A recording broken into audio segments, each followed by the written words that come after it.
가난하지만 독실한 신앙생활을 하던 노부부가 있었습니다. 어느 날 그 노부부의 꿈속에 주님이 찾아와 내가 오늘 너희 집에 가겠다 말씀하셨습니다. 잠에서 깬 노부부는 기쁨과 설레임으로 온 집안을 깨끗이 청소하고 정성스럽게 식사 준비를 해놓고 주님을 기다렸습니다. 그런데 아무리 기다려도 주님은 오시지 않았습니다. 저녁이 다 지나도록 주님이 오시지 않자 그들은 실망하기 시작했습니다. 그때 대문을 두드리는 소리가 났습니다. 드디어 오셨구나. 맨발로 뛰어나가 문을 활짝 열었습니다. 그런데 거기엔 주님이 아닌 한 늙은 거지가 서 있었습니다.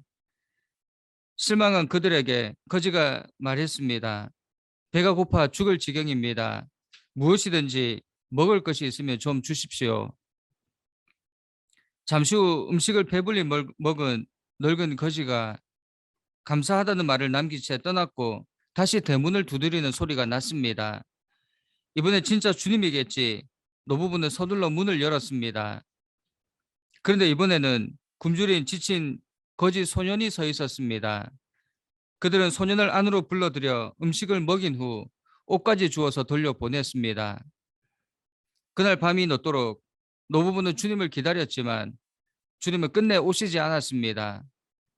그들은 실망한 채 잠이 들었습니다. 그날 꿈속에서 노부부는 또 주님을 만났습니다. 주님, 오늘 오신다고 하시더니 왜 안 오셨나요? 노부부는 주님께 물었습니다. 주님은 대답했습니다. 나는 오늘 너희 집에 두 번이나 갔단다. 한 번은 늙은 거지 모습으로, 한 번은 거지 소년의 모습으로. 너희의 따뜻한 대접에 난 정말 고마웠단다. 오늘 말씀은 이 이야기처럼 예수를 믿는 성도들이 삶에서 어떤 자세로 살아야 할 것인가에 대해 교훈해 주고 있습니다. 예수를 믿는다는 것이 무엇을 의미하는가? 왜 신앙생활이 이렇게 힘들고 고단한 것인가? 오늘 말씀은 특히 마지막 때를 살아가는 우리들에게 더욱 필요한 말씀이 아닌가 생각합니다.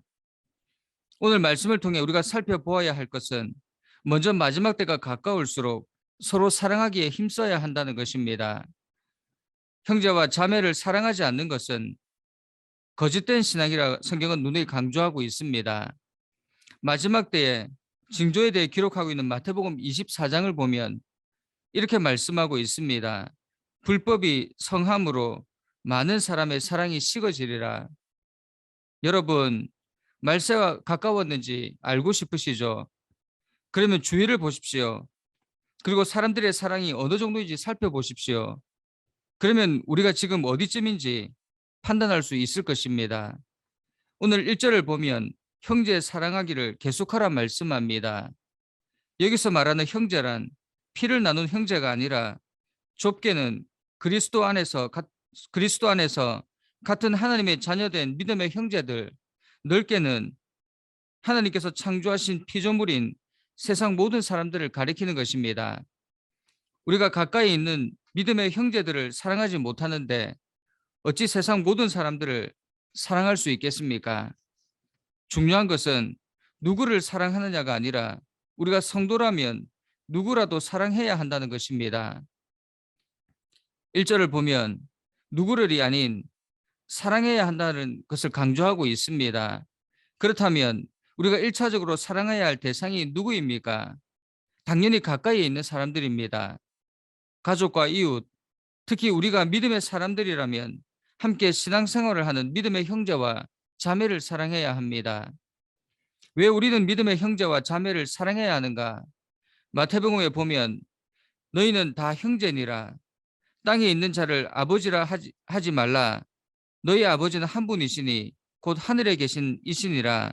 히브리서에서는 거룩하게 하시는 이와 거룩하게 함을 입은 자들이 다 한 근원에서 난지라. 그러므로 형제라 부르시기를 부끄러워하지 아니하시고 신앙 안에서 우리는 모두 한 아버지를 두고 있습니다. 우리가 성도라면 누구나 한 아버지요 형제요 자매입니다. 한 가족입니다. 때문에 서로를 사랑하는 것은 너무나도 당연하다는 것입니다. 어찌 가족끼리 형제요 자매라 부르면서 사랑하지 않을 수 있겠습니까? 그런데 디모데 전서에서 바울은 누구든지 자기 친족, 특히 가족을 돌아보지 아니하면 믿음을 배반한 자요, 불신자보다 더 악한 자니라 말씀한 것입니다. 우리는 서로를 마땅히 사랑해야 합니다. 그리고 그 사랑의 정도를 1절에서 어떻게 정하고 있습니까? 계속하라. 한 집에 사는 가족이 1년에 한두 번 나를 잡고 사랑을 표현하는 것이 가족 간의 사랑의 전부가 아니라는 것입니다. 가족 간의 사랑에 있어서 가장 중요한 것은 가족이 잘났거나 못났거나 연약하거나 병들었거나 또 아무리 나를 불편하게 할지라도 사랑하는 것입니다. 조건을 따지지 않고 서로 끊임없이 베푸는 사랑, 이것이 바로 가족 간의 사랑입니다. 이것이 믿음 안의 가족인 성도들을 사랑해야 하는 진정한 이유입니다. 우리는 서로 형제라 자매라 부르는 가족입니다. 지속적으로 끊임없이 또 어떤 조건도 따지지 않고 사랑해야 합니다. 내가 가족 구성원을 선택할 수 없는 것처럼 하나님 안에서 한 가족된 우리들도 내가 좋아하고 내 마음에 맞는 사람만 선택할 수 없습니다. 그리스도를 믿는 믿음이 있는 사람이라면 누구나 사랑의 대상이라 할 수 있습니다. 예수님은 우리에게 이렇게 가르치셨습니다. 새 계명을 너희에게 주노니 서로 사랑하라. 내가 너희를 사랑한 것 같이 너희도 서로 사랑하라. 너희가 서로 사랑하면 이로써 모든 사람이 너희가 내 제자인 줄 알리라.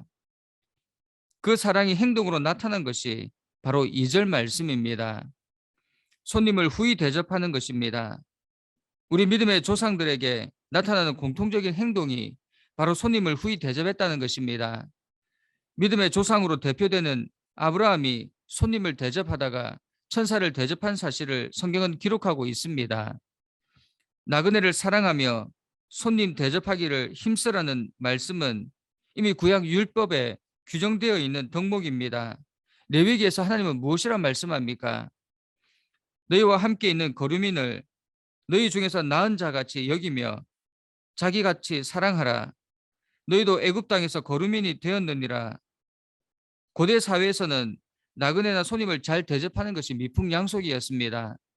또한 히브리스가 쓰여질 당시 회심한 사람들이 복음을 전파하기 위해 이 성에서 저 성으로 또 이 나라에서 저 나라로 옮겨 다니는 사람들이 있었습니다. 그들은 여러 곳에서 핍박을 당했습니다.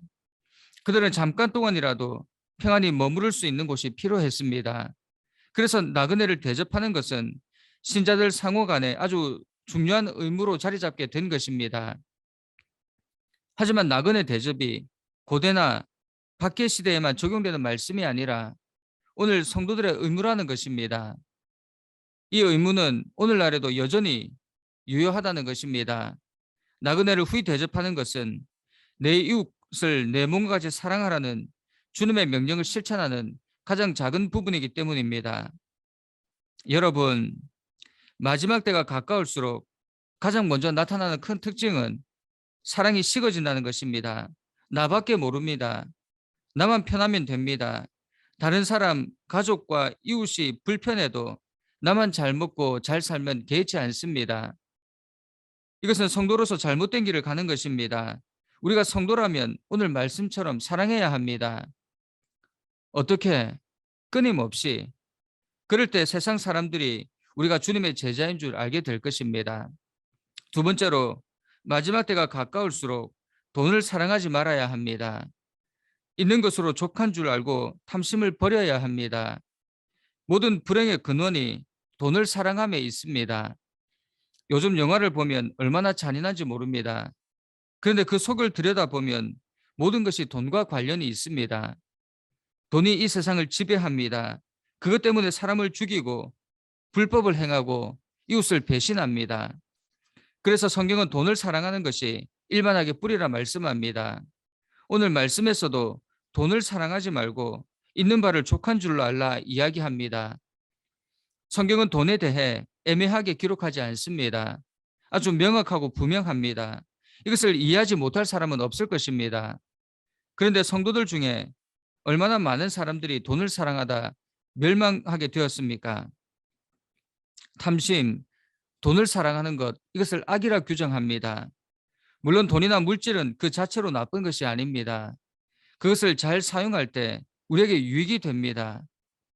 하지만 그것에 우리의 마음을 빼앗겨 붙잡힐 때 그것은 우상이 되어 결국 우리로 하여금 하나님을 제대로 섬기지 못하게 한다는 것입니다.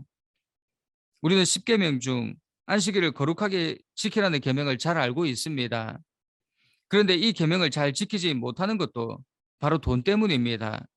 성도들 중에 사업을 하고 장사를 하느라 주의를 지키지 못하는 사람들이 있습니다. 그들이 왜 하나님의 계명을 어기는가? 돈 때문에. 이것은 하나님을 신뢰하지 못하는 것입니다.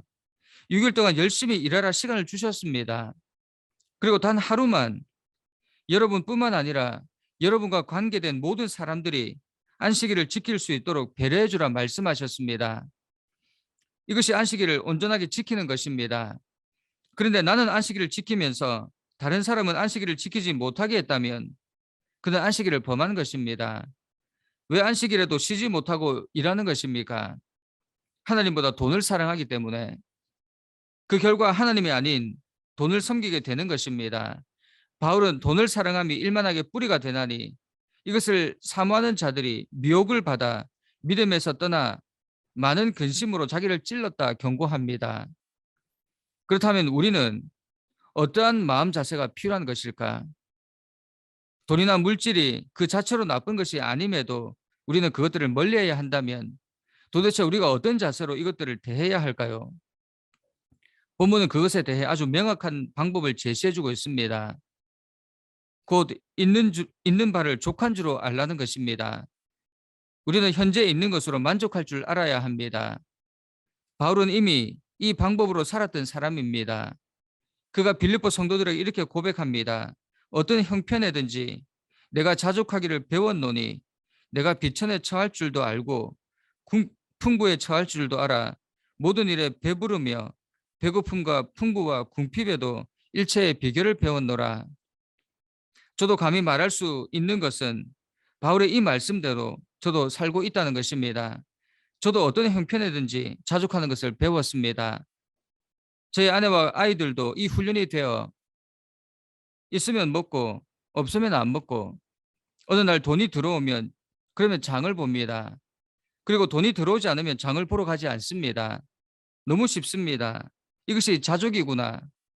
그렇다고 하나님께서 굶기신 적이 단 한 번도 없습니다. 여러분, 좋은 걸 먹어봐야 얼마나 많이 먹겠습니까? 좋은 걸 입어봐야 또 얼마나 입겠습니까? 좋은 차, 좋은 집, 만족하지 못한다면 아무리 좋은 것을 누려도 불행합니다. 그러나 어떤 형편에 처해도 만족하면 누구도 누릴 수 없는 행복을 누리게 될 것입니다. 이것이 마지막 때, 이것이 마지막 때가 가까울수록 우리가 가져야 될 신앙 자세입니다. 우리는 서로를 사랑할 줄 알아야 합니다. 그리고 돈을 사랑하지 말아야 합니다. 그러면 주님이 오셨을 때 우리는 주님과 함께 영원한 나라에 참여하게 될 것입니다. 여러분, 이 땅에서 삶이 주님 나라를 가기 위해 준비하는 시간이 되기를 간절히 축원합니다. 함께 기도하겠습니다. 사랑하는 하나님, 우리의 삶에 주님의 향기가 나타나기 원합니다. 마지막 때가 가까울수록 그리스도인으로서의 삶을 살아내기 원합니다. 부족해도 연약해도 주신 것에 만족하며 살기 원합니다. 무엇보다 서로 사랑하기에 힘쓰는 모두가 되게 하옵소서. 형제와 자매를 사랑하지 못하면서 보이지 않는 하나님을 어떻게 사랑한다 말할 수 있겠습니까? 마지막 때가 될수록 사랑이 식어진다 하신 말씀을 기억하고 우리 가운데 사랑이 식지 않도록 더욱 사랑하게 하옵소서. 그 사랑의 범위가 내 가족, 내 공동체뿐만 아니라 이웃과 나그네까지 사랑할 수 있는 넓은 마음 허락하여 주옵소서. 또한 돈을 사랑하지 않게 하옵소서. 물질 때문에 가족과 이웃과 멀어지는 일이 없도록 있는 것에 만족하며 살게 하옵소서.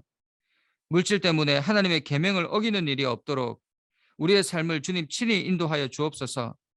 오직 탐심을 버리고 자족하는 삶을 배워 모두가 행복한 공동체를 이루는 산정용교회 성도들이 되게 하옵소서. 예수님의 이름으로 기도드립니다. 아멘.